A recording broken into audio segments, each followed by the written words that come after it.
welcome back to another episode of JP and the Beans Talk. You're back. There is a great energy in the gym. We're here firmly in the new year, ready to go. Let's do it. Let's do it. Welcome, Beans. Great to see you. Love the new T-shirt. Thank you. Yep. It was a gift.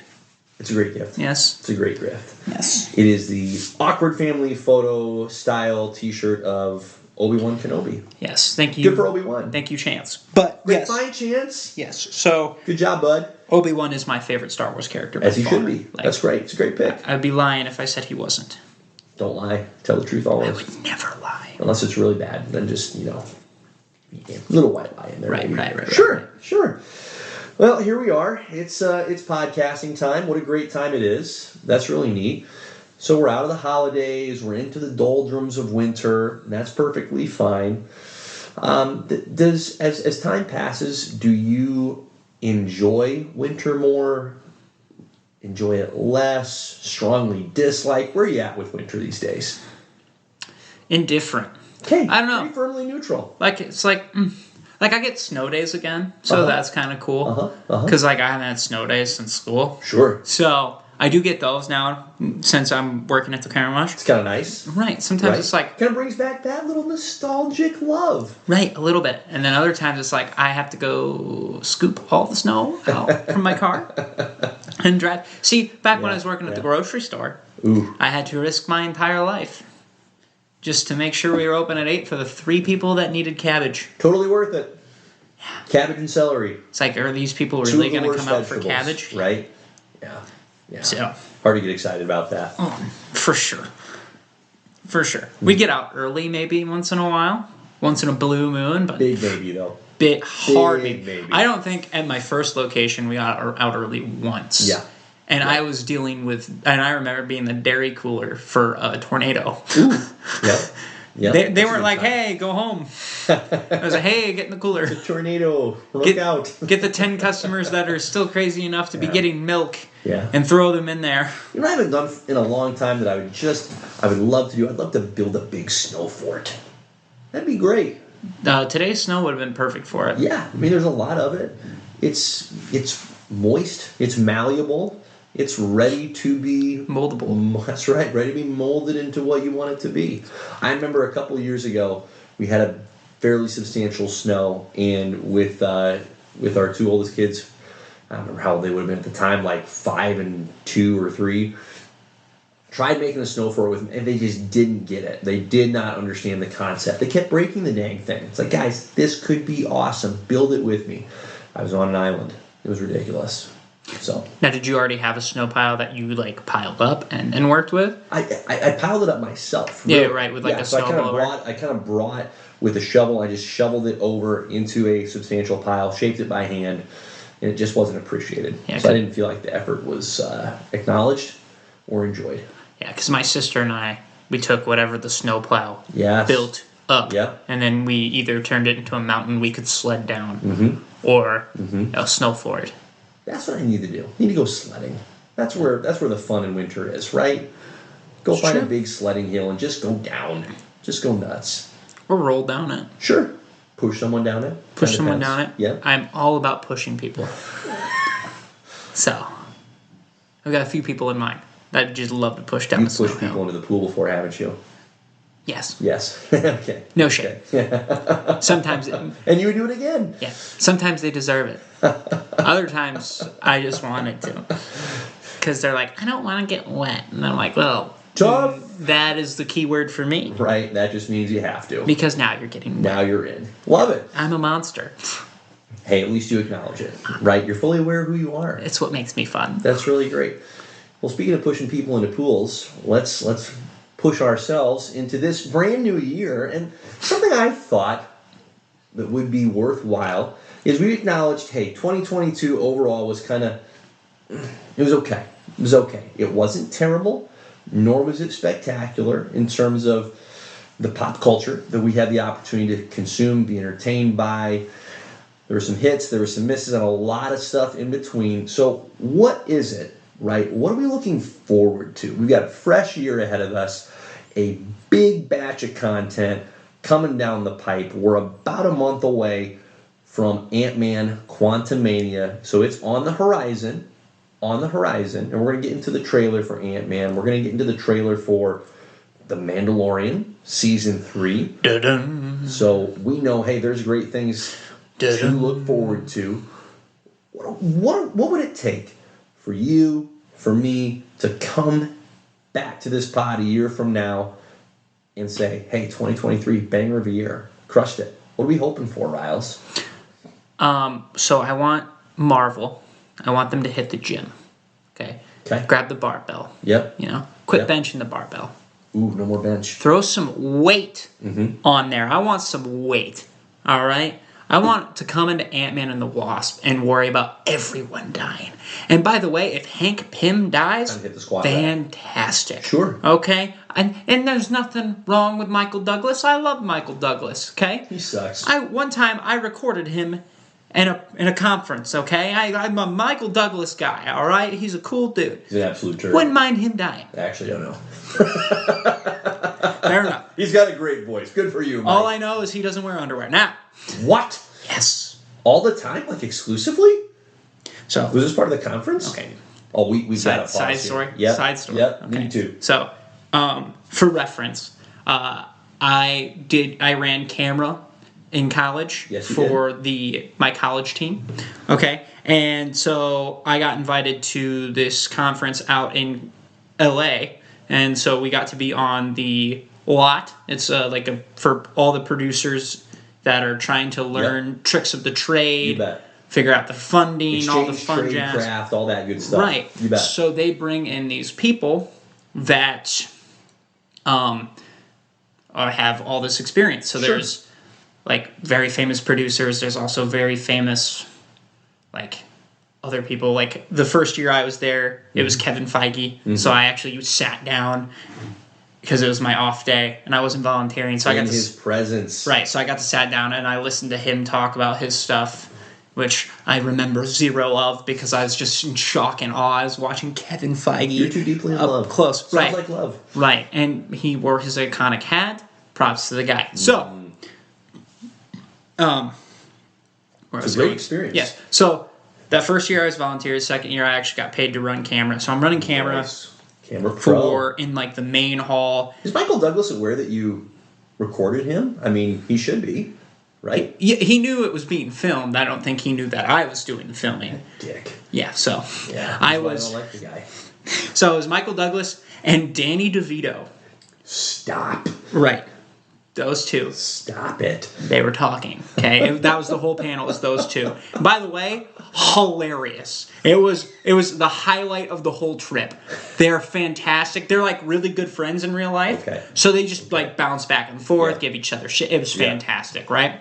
So after we get done filming them, this is so funny. So after we get done filming them, I'm talking to my boss at the time, and he goes, "Yeah, so we kind of had to limit where the camera was showing of Michael."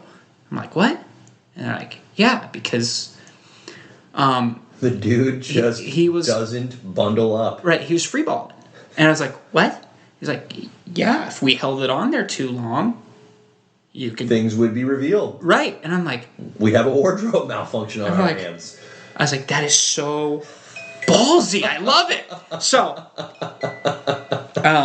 Incredible. So... Incredible. Hold on, though. It gets better. So, I had a buddy, right? And he is in, this personal interview room. So, somebody gets to interview... Yep, little one-on-one action. Somebody else that was at the conference, whatever. Yep. So, he's in there for the Danny DeVito interview. And he comes out and he tells me, he's like, "Dude, you're never going to believe this." I go, "What?" He goes, "Danny DeVito ain't wearing underwear." I'm like, "Stop it." He's like, "No." He's like, "You could see too much." Right. I was like, "They just told me about Michael Douglas." So I was like, did they plan it? Is this why they're friends? Is this why they're buddies? Is this how they bonded originally? Right. Dude, I don't wear underpants. Neither do I. Yeah, right. Did they plan it in advance because they think it'd be hilarious? Or was it because they're both in their 70s, who gives a shit? Yeah. Right? Yeah. Yep. Hilarious. Wow. Okay. Wow. So anyways, back on track. So Michael Douglas, Danny DeVito, national treasures for those that believe in the free balling. Right. Good for them. So, I want some weight. right? I want to feel like I could lose somebody anytime. And now we're off to a great start because Ant-Man and the Wasp, it seems like there's a lot of weight. Okay. Right? Yep. And looking at Secret Invasion, it looks like it's going to be a lot of weight. All right? Okay. I don't need jokes, okay? I'm not going to lie to you. I'm still worn out from Thor 4. That wore me out, dude. I don't want to see another movie like that for probably ever. Never. Okay. I never want to see that again. Okay. With Thor, anyways. How is that more quippy than Spider-Man? Can we talk about that? Absolutely ridiculous. Anyways. Yeah. So I want some weight. Yep. No Way Home gave me weight. There were jokes, but there was also a lot of weight. There were stakes. People died. Okay? People thought about killing other people. That's fantastic. Okay? That's what I want. I want weight. That's what my hope is for in 2023. That's a really good broad hope. I am hoping for, and we'll stay on the Marvel track here, for character growth and development. You brought up Spider-Man No Way Home. That is an outstanding example of, even in just one movie, how much the character of Peter Parker was forced to change and develop. He got brought from where he was at the beginning of the movie and from what we had known him to be to an extremely different character and in an extremely different set of circumstances by the end of that movie. That's powerful stuff. That is part of what has been the magic of the MCU through the first 3 phases, is how much different characters have changed. Captain America, Tony Stark, all these characters, Bruce Banner, so many. Thor, so much change. And part of, I think, what the challenge was for Phase 4 is, hey, they're trying to introduce a slew of new characters, and there's a challenge that's inherent of, you're spending so much time establishing who the character is, how much can the character really change? How much can the character develop? Now, it's possible. You've got plenty of great origin stories out there that I don't think Phase 4 accomplished in a lot of respects. But now that you've laid the groundwork with so many new characters, let's start seeing some payoff, if not with Phase 4 characters that were introduced in 2022. How about the characters that we're going to see in 2023, like Ant-Man, like more transformation with Loki, Secret Invasion? There's an opportunity for a whole lot of payoff in there. The Marvels movie, Guardians of the Galaxy 3. So there's a lot of opportunity. So I think I've got my hope in a appropriate place for some genuine, I like what you said about weight, and some continuous character transformation. Because that's what stories are all about. Like, let's see the character change. Let's see the character develop. And I think Marvel can do that in 2023. I think they've got a great chance to do that. And I'm hopeful for that with Marvel. So what do you want to see from DC? Because we kind of got Marvel focused a little bit. Yep. No, and I think it's appropriate to segment it. With DC, to have hope, right. I would hope to have hope. I would love to be surprised by the Flash movie. I'd love to be surprised by the Blue Beetle movie. I'm hoping that Shazam doesn't disappoint, that it lives up to the expectation that was created by a really good first Shazam movie. Right. And I really enjoyed the first Aquaman movie, so I hope that it is a worthwhile, what is probably going to be a send-off for Jason Momoa as the character. I thought James Wan did a great job as the director, crafting that story, the setup for Black Manta. I mean, he was a part, of course, of the original Aquaman movie, but I think he has an opportunity to have a much bigger role in Aquaman 2, so I would hope to see more of Black Manta, have him take on a bigger, better role. So, and just to come out of the year with some semblance of hope in the sense of there is a tangible and worthwhile direction that DC is headed. Because it's been so back and forth, which we've discussed ad nauseum, so we don't need to rehash all that. But to come through 2023 to genuinely, to just overuse the word, to feel hopeful, like, hey, we're going somewhere good. This is encouraging. That's where I would like to end up at the end of 2023 with DC. And if they are able to drop a Penguin show in there, I wouldn't complain. That'd be great. That's where I'm at. How about you? 2 things. Number 1, I want an announcement after the Flash movie that Ezra Miller is fired. Okay, that's number 1. That's number 1. And it shouldn't even be a topic because it should have been done by now. Okay, I don't want him even in, because I heard that they're considering bringing him back and letting him stay. Weird guy. I swear to you, DC. I swear to you, you will have I always talk about burning things to the ground. That is your go-to, the pyrotechnics. I won't even have to do it this time. If Ezra Miller somehow stays as the Flash after you got rid of Henry Cavill as Superman, good luck. You're done. Okay, it's done. It's over. Okay. Good hope. Good hope. Like tic-tac-toe, you lose. Okay, that doesn't make sense, but you know what I'm saying. I'm phenomenal. So number 2, I just want continuity that makes sense. Uh-huh. That's all I want. I don't care, and let me be very clear about continuity. I don't need everything to go into everything else. That's not what I don't care. Sure, so not necessarily overlap, just a cohesive story. I want cohesion, right. I want, like I didn't think Black Adam was bad, right? Yep. Henry Cavill shows up, I'm like, great. We know the direction we're going, okay? And then you got rid of Superman, it's like, no you don't. So I will be really interested to see what James Gunn releases here, which hopefully comes out by the end of this month, because I think they talked about January, right? Yep. So hopefully by next podcast, we're talking about Ant-Man and we're talking about the new DC slate. Right. So that's what I want. I want continuity that makes sense. I think Blue Beetle has potential to be really good. Yep. I think Aquaman's going to be fantastic. I think Shazam's got a potential to be really good. I think The Flash is going to be a shit show. Not going to lie, we're going to be straight up about it. It's going to suck. Okay? If the promotional art I saw was real, no. Throw it away. Burn it. Okay? But, besides the point, that's what I want to see. I want to see continuity that makes sense. Show me that you have a plan. Yeah. That's great. Here's something else I'm hopeful for. I like this swing between the DC and the Marvel. I'm going to swing back to the Marvel side. I am hopeful that Marvel will continue its run, because I do think they're on a run. I'm hopeful they're going to continue the run in 2023 of outstanding villains. Outstanding villains.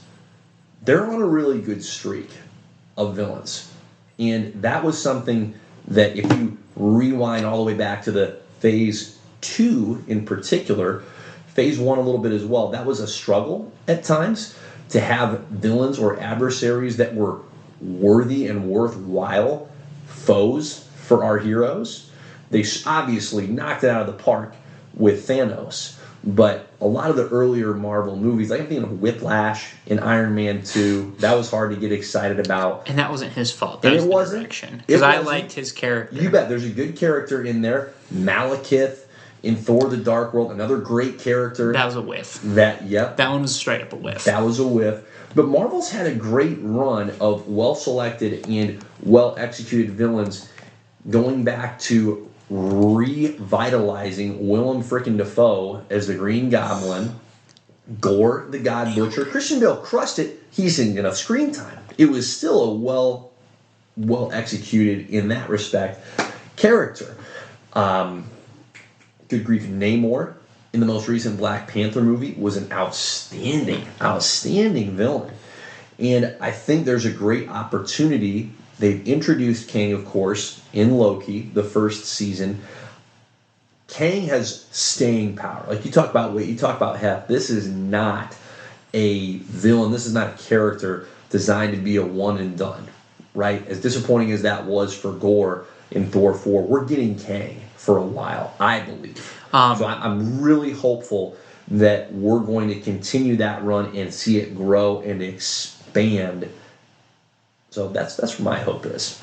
I mean, we do have a real good potential, because Ant-Man and the Wasp, the main focus is going to be Kang. Yes. And he looks like this is going to be Kang the Conqueror. And Jonathan Majors is a freak. Dude. He's a freak. Did you see his, no-shirt shots? from photographs. Not normal. No, not normal. I was like, that dude would eat me. He has eaten excessive definition, and yet it's fantastic. It's ridiculous. So yeah, there's a reason his name is Conqueror. Okay, so yeah, we got Kang and M.O.D.O.K. He's familiar with weights, right?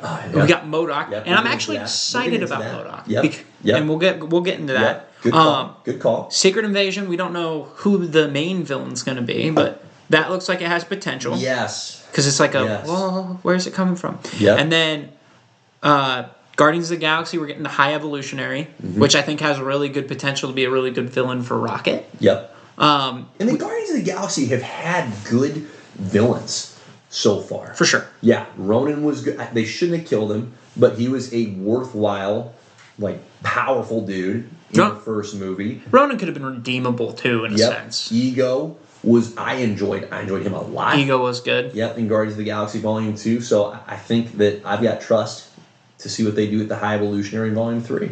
Echo, it's probably going to be Kingpin. Sure. Which we all love. Vincent D'Onofrio. Yeah. So hopefully they just nail that correctly.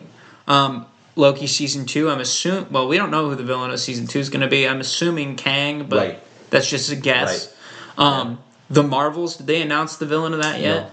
No. So we have no idea there. Yeah. Blade, that got pushed back, so that's definitely, this is not accurate. Yeah. Ironheart, it looked like the Hood was going to be the villain there. That looks like that's going to be sweet. Mm-hmm. So, and that's just 2023 off of this list. Agatha, we're not going to count, but... Yeah, don't know what to make of that one yet. So I think there's reason to be hopeful for the villains in 2023, the adversaries, if you will. So that's great. You need, if you're going to have a great superhero movie or show, you need a great bad guy, a great adversary to compete against. So I think there's some really, really solid characters to put that hope in. So absolutely, yeah, that's a little bit more of a honed in hope on the Marvel side. And then for the DC side, I am hopeful that we're going to get something.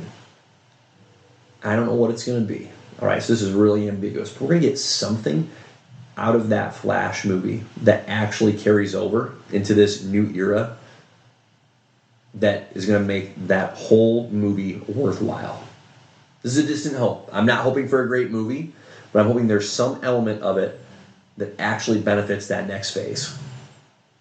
That's where I'm at. I'm holding on very loosely to that hope. Very loosely. I'm not even touching the rope. I ain't even Hard pass. Nope, it's not tied to anything. No. We're just going to fall down the cliff. That's a very rickety bridge, and it feels like if I take one step, okay, the wood's going to fall out. So, I ain't jumping on that one. Here's one more hope. I'm hopeful. DC. I'm hopeful for you that you're hopeful. Yes, thank you. I'm hopeful for an Aquaman and Black Manta throwdown. I believe that one will happen. See, that's a good one to have. Yeah. Because that's a better one to put some trust in. Because, first of all, Black Manta, fantastic villain in the first one. Yeesh. Second, and I will say, I've said this on the podcast before, and I'm going to say it again. I think Aquaman had probably the most crisp fight scenes in a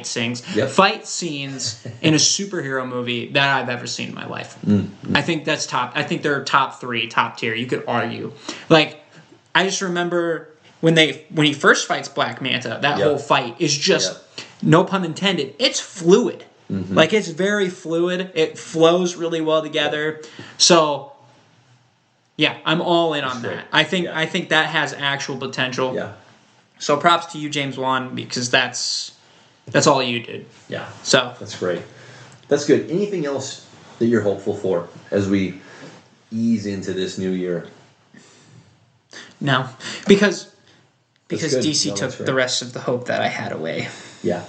No, love that. So hey, that's outstanding. Okay, how about we talk a little trailer recap? We had new trailers between last pod and this pod for Ant-Man, Quantumania, and The Mandalorian Season 3. Which would you like to hit first? what would transition better into our top 5 if we did it last? Oh, wow. What was our top 5? Oh, Marvel. So let's probably start off with Mandalorian. Let's do it. Let's hit the Mando. Let's do it. So season 3 Mandalorian comes out in the not too distant future. We got a 90-second trailer, so not a terribly long look, which I'm okay with. They don't actually need to show me anything. They can just tell me, excuse me, this is when the season of Mandalorian, the new season of Mandalorian is coming out. And we're in. And that's it. Yep. Got me. Diving in. I am in. What'd you see? What'd you like? What makes you go, Okay. I like the fact that it looks like we're going to be going back to the home world of the Mandalorians. Sure. It looks like there's just going to be an all-out battle between Mandalorians. That looks like that could be really cool. Mm-hmm. Maybe Boba Fett will step in. Not that I need him to, because honestly, watching the Book of Boba Fett... Anyways... Filled your cup. Something like that. Anyways... Yep, filled my cup up so I could drink it all and forget it. But anyways, anywho, so that would be really cool. Yep. Yeah, I like that there's a lot of ambiguity. Ambiguity. That's the word that I wanted. You got it. It's the word of 2023. Ambiguity. So I like that because I don't know the full direction. What I don't like, and I've iterated to this to you. Yeah. Before, why is the child here? Why is Grogu here? Besides you filling your pockets with more money, you bastards. Okay?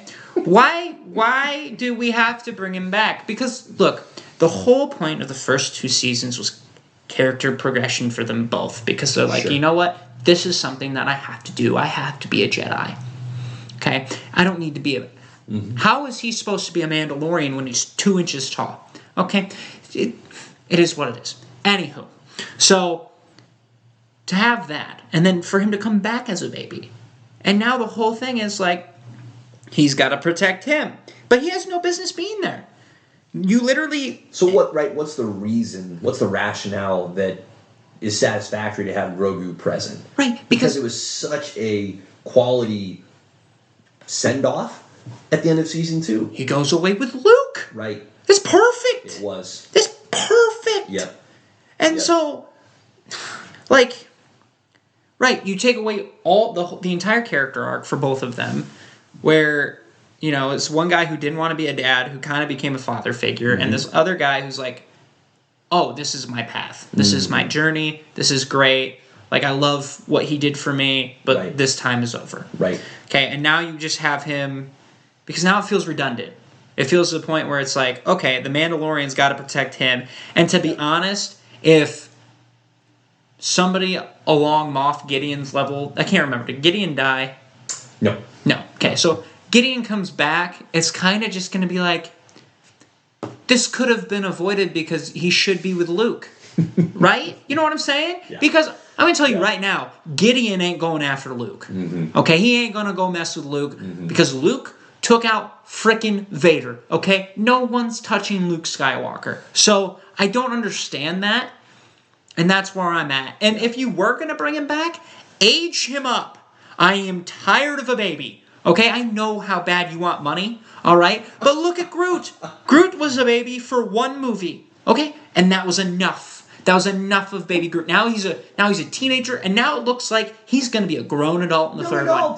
Fantastic. I don't have to see that dumb little baby tree doping around anymore. It's done. It's over. Now he's grown. He likes playing video games. And he's jacked. Groot is jacked. Why can't you make Grogu jacked? Also hit the weights. Have you ever seen that episode of Family Guy where Stewie goes on steroids? Oh my God. Why can't you do that to Grogu? They have about the same. They have about the same head shape. Same dimensions. Right. Similar dimensions. I don't know. That's where I'm at. Yeah, I agree. It's a question that needs answering, and hard to know how they're going to answer it without robbing from season 2, because that was a glorious conclusion to your point, an outstanding character arc for both Mando and Grogu. So how do you explain, hey, here's why Grogu's a part of this, without it cheapening what was such a rich and well crafted, and over the course of 2 seasons, 16 episodes altogether. That's no joke. So that's a serious time commitment and character commitment. So it'd be a shame to see it cheapened for something that isn't anything beyond. We're going to make more money if we put Baby Yoda in this, so let's do that. So there's a chance. There's also a chance that it's not very satisfactory. So time will tell, right? All we know, or at least all we think we know from the movies, from the sequels, is that Luke's Jedi apprentices do not stick with him. Right. So we know that's not a final destination, perhaps, for Grogu. But why he's paired back up with the Mandalorian, we'll see. We'll see. I'm open to it. But at that point, it doesn't need to be either, right? Because as far as we know, Ben Solo hasn't been born yet in this timeline. He could have been, but as far as we know, he's not around, because I feel like if he would have been born, he would have already been with Luke. That's just that. No, I'm not 100% sure. Right. Yeah, we don't know. He might be. He might be. But also, they could have, it's so far down the line that it doesn't even matter. Like, you can have him, and then, honestly, what I would have been okay with is if they would have done a spin-off with Grogu, and then age him up, he's been with Luke for 10, 15 years, whatever it needs to be. Yep. He's like the... Some tangible time has passed. Right, so he's older, he's speaking words, because that's what we all want. Well, that's what I want. Okay, he's speaking words, and he's training these other Jedi, ideally, like he's helping. Sure. So he's like a mini Yoda, maybe, but in his own right, because he's still, he's a rebel, because he's, trained by a Mando, and then also Star Wars. Maybe we'll get there. Maybe that's what we're actually going to get. I mean, think of it. Here's a conspiracy theory for you, right? We've had very little in the way of footage actually shown. Okay? So who's to say that what we've seen aren't either flashbacks or scenes between Mando and Grogu that you only see in the first couple episodes, and then we're not about to take a big leap ahead in time?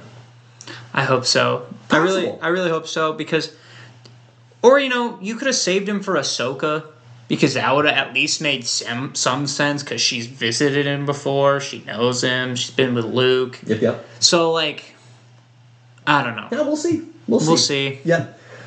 Here's what I'm looking forward to is Mandalorian has been the perfect balance of self-contained show that does not need other Star Wars primary characters to show up. It has developed its own well-rounded cast and crew. That's been outstanding. And yet they have been willing to sprinkle in your Boba Fett's, eventually the Luke Skywalker reveal, Ahsoka or Ahsoka? Ahsoka. Okay, Ahsoka. You just pissed off 14 Clone Wars fans. Expressing my ignorance. Guys, how could you say Ahsoka? Here's the good news. I'm getting into the Clone Wars cartoon with my kids. So you are? I'm getting there. Yeah, that's been the big win of 2023 so far. It's, hey, we need a new cartoon to watch on Saturday mornings. Clone Wars. It's solid. We're getting into it. Ahsoka.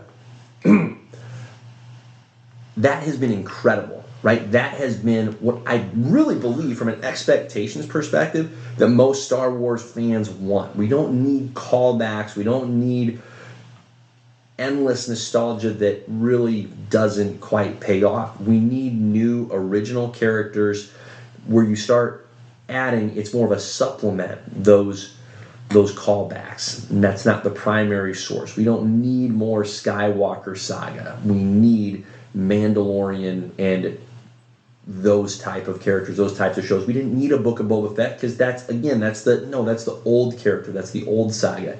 Give us the new stuff. And there's still 2 episodes of Mandalorian in the 7-episode span of Book of Boba Fett. Yeah, by the way, if you haven't seen Boba Fett, make sure you watch that before Mandalorian Season 3 because very key things happen.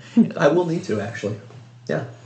Good honestly, you could skip the first 4 and just watch the Mando episodes. And honestly, the last episode is kind of solid because Boba and Mando fight together, which seems pretty sweet. Which is great. Like, you can definitely pass away, but you can definitely pass by like the backstory and the fact of Boba's Vespa riders. Like, you can pass that stuff up. Yeah. So I think there's a lot of reason to be optimistic. The question is, as the expectations continue to accelerate with the success of the show, can they meet those expectations? Right. That's a challenge. But what a great challenge, what a great problem to have. I would love to see them continue to lean into more of the Mandalorian lore, to see that expand. That's great. I'm really going in very open-minded. I think this is one of those unique pop culture properties that I have enjoyed, but I haven't latched onto in such a passionate way that I have an extensive amount of expectations. I've enjoyed being pleasantly surprised by something that I went into with no expectations and thoroughly enjoyed. So here's hoping Season 3 can deliver on that. That's what I got. It's great. Little Ant-Man Quantumania. I think it's the time. I think it's that time. So we saw the trailer. We saw some things. I will say the trailer that we witnessed, I compare it to its kin, Black Panther, Wakanda Forever, and that trailer was glorious. Like, that was in and of itself a cinematic marvel of a trailer. Contrast that with Ant-Man Quantumania trailer. I see where you're going. It was... I thought you were going to say the same thing. Not that. No. It was not that. And not to the extent that, hey, all of a sudden I think this movie's doomed and terrible, but it was awkward. I'll say that. It felt very choppy. Convince me why that's a good thing. Tell me why I should not feel bad about that. I can't and I won't. And here's why. So, for me, there was too much shown. I have the entire... It felt that way, right? I have the entire plot of the movie going in. Now, would it be an Ant-Man movie if there wasn't a heist? No. True. Okay? I'm okay. True. I am okay with there being a heist. Do I know what he's stealing? No. Do I hope it's important? Yes. Way too much stuff going on. In the sense of, I kind of now know what to expect. I mean, we had Kang monologuing the entire plot of the movie, we think. Right? Hope not. Right. That's where I'm going, hey, here's where I could talk myself out of being disappointed in the trailer is it's the classic, hey, we think we're showing you a lot, when in actuality we're holding a lot back. Which I hope so. I really hope so too, because it felt like, boy, did they show a ton. And maybe it was choppy, because they had to be discreet, let's say, with what they actually revealed. Maybe. I hope so, Riley. And, because I think about it, and it's like, you get the whole plot, you kind of know what's going to happen with Ant-Man, he's trying to get time back with his daughter, which... He's partnering up with Kang, everybody's telling him, bad idea, bro, don't do it. And then he realizes, crap, it was a bad idea, and Kang's like, you're right, it was a bad idea, and I'm going to beat the kill you. shit out of you. Jeez. And rightfully so, because I could eat you. Do you see my biceps? Okay? Anyways, but... They should just have an arm wrestling contest. It's over, Kang wins. Earth conquered. He jacks up his arm so it's like 3 times as big, still loses. Now... Yes. Now, I just had this thought, because there is a couple things that I did realize they didn't touch on in this trailer, really. Yep. I don't remember seeing Bill Murray in this trailer. True. Right? Yep, we got him in the first one, not in this most recent. So they're keeping Bill Murray's role kind of secluded. Okay. So that's probably a good thing. Okay. We did see M.O.D.O.K, and we did see that he has an actual face. So I'm very happy about that. I was a little worried that we weren't going to get his face. Now, why were you worried about that? I don't know, because I'm like, in the comics, his face is ugly and gross, and I want to see it. Sure. Sure, so you're afraid they're going to just alter the character too much. All you saw was like the robotic face covering. Yeah. And then you're like, well, this kind of seems like a cop-out, But I will say this. Okay. I will say this. If his face looks anything on the lines of Scars, Yep. or the face little hologram in Thor 4, just stay with the robot face. I'm not gonna lie to you, I don't care at that point. Yeah.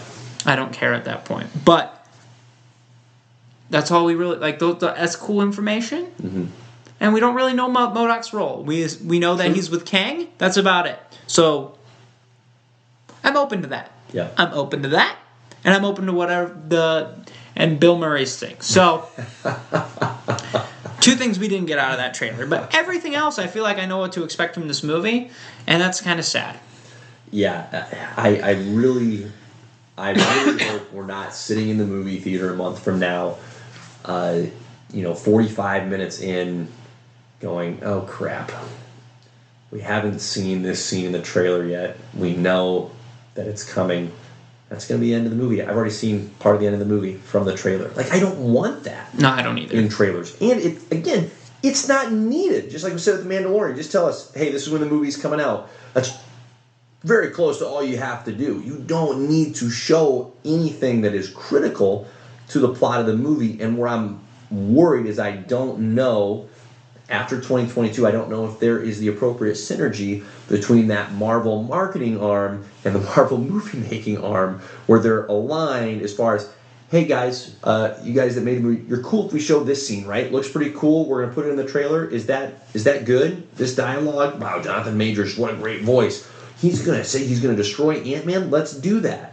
And the movie makers are going, they just gave away the whole thing. Right.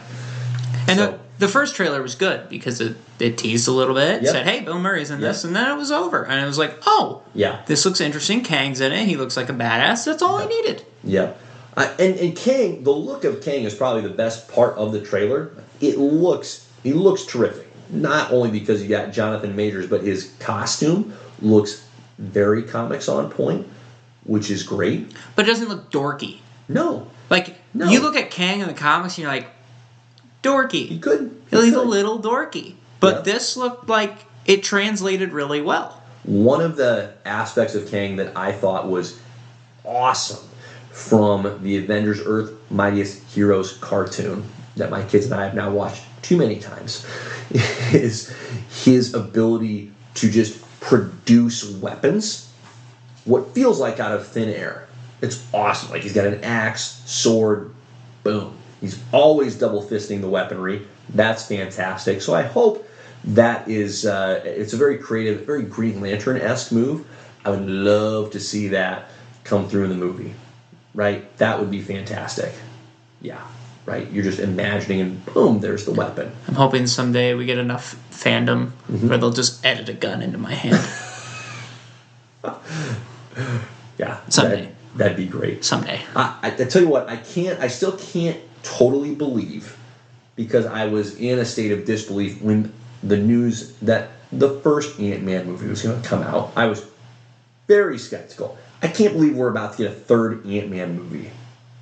And being excited about it. Also true. I'm genuinely excited about it. Yeah. Like, Ant-Man, I was like, okay, it's Paul Rudd. I'm going to go see it regardless. Sure. The second one came out, and I was like, okay, the Wasp's in it. We get a new character. Well, we had her in the first one, but we get a focus of them working together. Yep. Great. And then this one comes out, and you're like, this one actually looks good. Easily the most weight that they're trying to attach to it with the introduction of Kang. To Ant-Man. Ant-Man, right. Ant-Man and the Wasp. I mean, that was, sorry, but it was filler between Infinity War and Endgame. Oh, for sure. Right? And so it was, hey, it's a Marvel movie, I'm going to go see it. But there's no way that it can be of the same, tone or level as Infinity War. It wasn't. It was fine. And this is the first Ant-Man movie that has that weight, has that heft, that they're trying to introduce a extremely important villain that's already been a part of the Marvel Universe thanks to Loki, and is going to continue to be for probably at least a couple of years. That's a big deal. This is a level up, potentially, for Ant-Man. So, to be determined, but the trailer gave us what felt like too much, so here's hoping it's not actually too much. We'll see. I'm hoping so too. There's no need for any more trailers. You're good to go. Nope. Yep. Don't tell me anything else. Yep. And we'll get more, but for sure. All right. So on the 2023 note, it's time for another classic. JP and the Beans Top 5. This was inspired by the Secret Invasion show that an official release date still has not been given. We know it's coming. We're predicting. You've heard it here multiple times. March. So a couple months out at most. I'll double down. You bet. It's going to be March. We wanted to talk about, and it took on the shape of a top 5, what characters that we've seen so far in the MCU, if it turned out that they were Skrulls this whole time, would be the most shocking, disrupting, mind-melting, surprising reveals possible. So, and we did take cop-outs out of this list. So yes. Anybody who died Yes. and they bring back via... Well, and let me rephrase that. People that died that had the perfect ending. So Iron Man, Captain America, Black Widow. Mm-hmm. Those are the 3. Yep. Main kahunas. Right. So if they could bring back Whiplash, for instance, but it would be why? You know? Right. It would just be why? You're oh, Mickey Rourke is back? Not that. And by the way, he was good Whiplash. That's not the point I'm trying to make. Yeah. I'm from a general MCU perspective. There is no reason to bring Whiplash back. Mm-hmm. That's all I gotta say. Mm-hmm. So, it's great. yes, it's great. Absolutely love it. Absolutely love it. All right. How about you go first? You want me to go first? You go first. Hit us with your number 5. Okay, so top 5 people if they were a Skrull. Now, I will say this going in. Coming up with this list from my perspective, I was trying to think of influence. Mm-hmm. Okay, because these guys are little bastards, okay? They like to sneak in, they like to take powers, They like to just replace. They're great at what they do. Right. So number 5, I said M.O.D.O.K. Nice. Now, why did I say M.O.D.O.K? Great. I'll tell you exactly why. Because M.O.D.O.K was in a position to be the leader of Wakanda at the end of Wakanda Forever. Meaning, a Skrull would have prime power and possession of one of the most powerful countries. And resources. And he got it. Yep. Secretively. Yep. So proud of you for that pick. So I'm going to say M.O.D.O.K at number 5. That is a great pick. Thank you. It's a great pick. Okay. Oh, this is fun. I'm really enjoying this topic. All right. My number 5 is Happy Hogan. You know what? I thought about it. I did. I actually thought about it, and then I was right now they don't really have a reason to bring him back outside of Armor Wars with War Machine. That's the next time he'll come back. Because they could cut his ties with Spider-Man. So there's no reason to... I know it. Always on the periphery, right? Mm-hmm. Always associated with the right people, right? Having full trust. There's not a soul of, amongst the Avengers that if Happy Hogan were to walk into a room or be found in a place where you're going, why would Happy be here? That they would even question. It's he's Tony's right-hand man. He's Happy. He's with him always. He's always been in support. He's kind of got that, bumbling aspect where if he does something a little off-kilter, out of character, easily explained away, right? Just Happy being Happy, right? So, number 5 for me, Happy Hogan. I thought about having him, but I had other priorities. Oh, this is so much fun. Okay, my number 4. I'm going to go with Valkyrie. Another one I thought about and didn't put on. How do we know she's actually an Asgardian? How difficult would it have been for her to understand that she's a Skrull, right? She's out in space, drinking her sorrows away. We think she's this exiled Asgardian.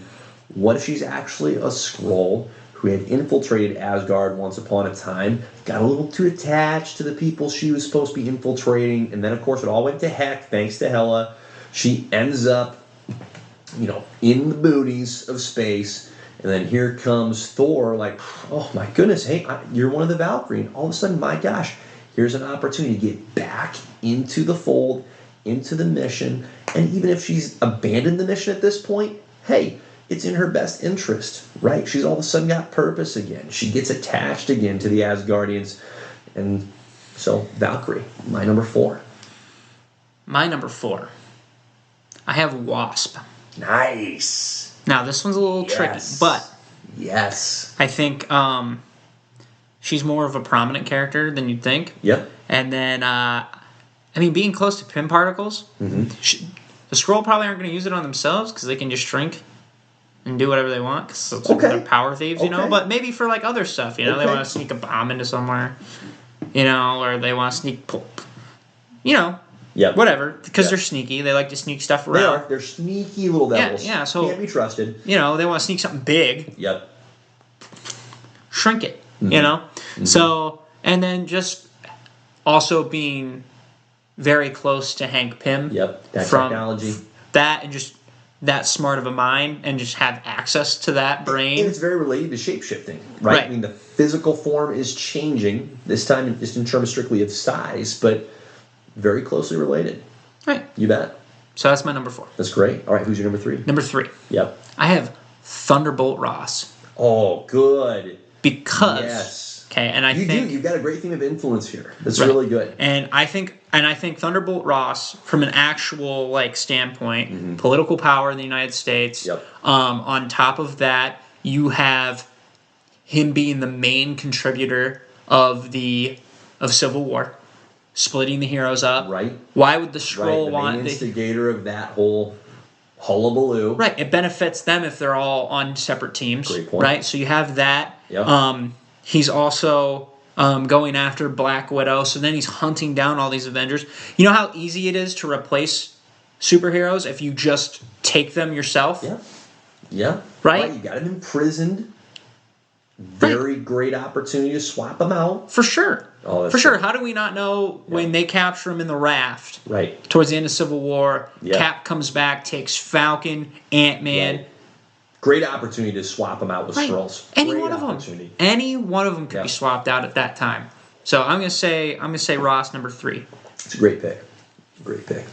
Okay. My number 3 is Ned. Peter Parker's best bud. Ned. This is not what I thought of, but I was trying to think of I thought about the Spider-Man movies and I'm like, is there anybody? I'm like, I think it's very in line with the tragic character of Peter Parker to be betrayed by his best friend. Like, what happens if Peter Parker finds out Ned has been a Skrull this whole time? That's devastating. And the Skrulls go, the Skrulls, hear me out here, right? The Skrulls identify Peter Parker before... Oh no, I'll go one step further. Okay, we think Iron Man has figured out Peter Parker's Spider-Man, right? Let's say he has. That's great. Who's Iron Man's right-hand man? Happy Hogan. Therefore, Happy Hogan, as a Skrull, says, "Hey, we need to find a way to get in with this guy." They swap Ned out. No one's the wiser. No one's really worried about, hey, is Ned there? Is Ned not there? Very easy to do that with just an average kid. This is getting a little frightening as I'm describing it. But Ned, Peter Parker finds out, devastated, right in line with the tragedy of the Spider-Man character. So can you imagine this? That happens. Go for it. Do it. He comes back. Yep. Jacked. Also a little crazy, right? Because he's been kidnapped by Skrulls. Yes. And then Hobgoblin. Yes. God. Perfect. You're so good at this. This is great. You're so good at this. This is great. All right. Floor is yours. My number 2. My number 2. And then there's kind of a theme here with mine. Yours is influence, which is great. Mine is, it's very rarely the primary character. It's the supporting character. Okay? Okay. Wong, number 2. Okay. All right. Magic. All of a sudden the Skrulls have magic on their side. You want to know who could so easily debilitate Doctor Strange? Like, hey, we need this guy out of the way. Wong. He's right there. Would Stephen Strange ever see it coming? No, because in spite of his cynicism and narcissism, he trusts Wong so much. And Wong even gets himself in the position to be Sorcerer freaking Supreme. Pretty impressive. Wong. Skrull. So my number 2. And I don't know why it's number 2. But I have Star-Lord. Oh, good. Because, you need somebody on the cosmic level. There you go. Sure. And think about Thanos. Mm-hmm. And then that fight on Infinity War where, he just loses his shit. What if that made sense? Mm-hmm. What if that just made sense? Like he actually lost. He realizes, crap, they're going to beat him. Do you know how many people, first of all, were just angry at Chris Pratt for that? They're like, Chris Pratt sucks. You're the reason everyone died. And he's like, I said character, guys. Fictional story. Right. So, I mean, Fictional. Can you imagine if it actually made sense from a story perspective? Right. But looking back, I think it might take away from that character. But either way. I think Star-Lord, I think you're going to see, it looks like he's actually going to have a team in this new one. Mm-hmm. So, to have that person in power of... In that cosmic level. Right. You bet. He's got the trust of the galaxy. Right. So, I'm going to say Star-Lord number 2. Okay. And my number 1. Let's hear it. I said Wong. Nice! I said Wong. Nice! Because I think about it this way. Yes, he's the Sorcerer Supreme right now. Before any of that happened. So automatically he's the guy. When it comes to magic, he's the man. Okay, that's number 1. Number 2. All right. Have you noticed Wong's been popping up in everything? Ooh. Wong has been the Phil Coulson of Phase 4. Too much, you could say. Too much. He has no business being in She-Hulk. No. He has no business being in She-Hulk. He had no business in being Shang-Chi. All right? He was also in Spider-Man. Yep. And he was in Doctor Strange. Those two made sense. Oh, boy. But there's a lot going on where it's like... Yeah. Wong's here? And it also shows in Shang-Chi that he has connections to Bruce Banner. He has connections to Captain Marvel. He has connections to whoever else was in that room. I can't think of off the top of my head. I think that was it, but there might be one more. Either way. Was Okoye in the room? It was Okoye. Okay. Yep. Okay. So, yeah, Wakanda. Good pull. So, in my thought process, Love it. Wong makes the most sense for his influence. He's a protector of the Earth. You take out one of the main protectors of Earth. There you go. Love it. I got Wong at 1. Okay. It's a great, outstanding number 1 choice. My number 1, and this is perhaps for just the sheer devastating effect and impact it would have, Bucky Barnes as a Skrull. But would that not just hurt? Would that not just suck? Like you found out he actually did die in that Russian train? Exactly! He falls off the train. No, Bucky's actually dead. He didn't survive. He's gone. He's toast. Hydra finds the body, right? Hydra at this point has already been infiltrated by the Skrulls. Like, they're on Earth way before any of us really knew about it. Way before Captain Marvel. Okay? And they go, we're going to do the long game here. We don't know when, but there will be a time when we can take advantage of this. And we're going to reinsert this individual back into Captain America's life. And he's a freaking Skrull.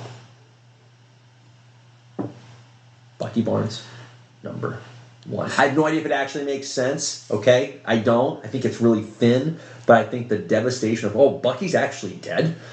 Like, what if Steve Rogers finds out about that? Right? If Steve is still around. Yep. Yeah, I don't know. That would hurt. That would hurt. Yeah, because it would be like reopening a wound he thought was closed.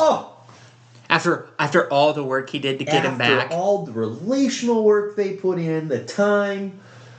Man, I would be devastated from the sense of all that character progression for Bucky. Also true. I would hate it. I would not want this to happen. I would absolutely hate it too. I would not want this to happen. But you're absolutely right. It'd be like... It would hurt. Oh, he actually did die. That'd be insane. Yeah. I don't like that. That'd be pretty deep. So there you go. There's another classic and outstanding JP and the Beans top 5. Just shows, among other things, how excited we are for Secret Invasion. That's going to be a banger. It's going to be toy. It's going to be toy. It's going to be quite I'm excited. Quite neat. Oh, yeah. Man. That's great. Well, I think moving forward, we've got obviously Ant-Man and Quantumania to look forward to. Next pod, we're probably making some predictions, which is going to be fun. It's true. That's we will coming up. So that's glorious.